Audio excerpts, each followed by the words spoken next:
For the final trade of the day, we are taking it over to pro trader Alan Knuckman, the chief market strategist at bullseyeoption.com. And Alan, it was a pleasant surprise to see the stock market not falling apart after that blowout jobs number for May. Sometimes the market wants bad news because it could spur the Fed to cut rates and people want to spend less money. Well, the news is good news is good news. So Friday's unemployment numbers were strong. And the only delay here in cutting rates is because the economy is so strong. How are you approaching the market? New all-time highs in the S&P. That's what I look for. It's not about what I think, but you can see the market reaction and the markets like it. It doesn't matter what we think or what we like. It's how the markets react. Let's get to your trade of the day. All right, stocks to pop. So we've seen some stocks that have been hot, some stocks that have been not. One stock that has not been hot has been Intel. Intel's down 40% year to date. Compared to the NASDAQ, the tech sector's up 12% by itself.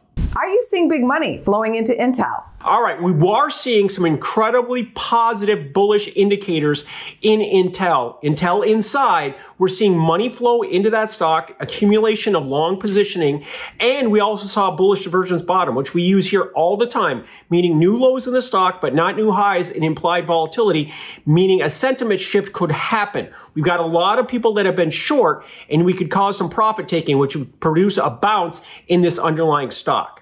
Take us through what you see in the chart for Intel. So looking at Intel, has been trading between 30 and 50 for the year, for 52 weeks anyways. We're hanging around this 30 level right now, but we also saw new lows, and we've been trading here between 30 and 32, a breakout of this tiny range for the last many weeks. Targets 34, there's a gap at 34 up above and a gap up at 42 to be filled on the upside. What's your options trading strategy and your price target so that you make money on this trade? All right, the way to play is a January, yes, January. The January option has 7 months of time. The January 25 call is only $75 more expensive than September for more than twice the time, just in case we need it. Now, 25 is an important support level. That's been the 10-year low in this stock. So we can lean on that level. Now, if we simply get back to the 40 number, 40 is the halfway of the 30 to 50 range we've been in for a year. If we simply get back to that 40 level, that option gains 100%. We will be watching. Thank you, Alan. Thank you.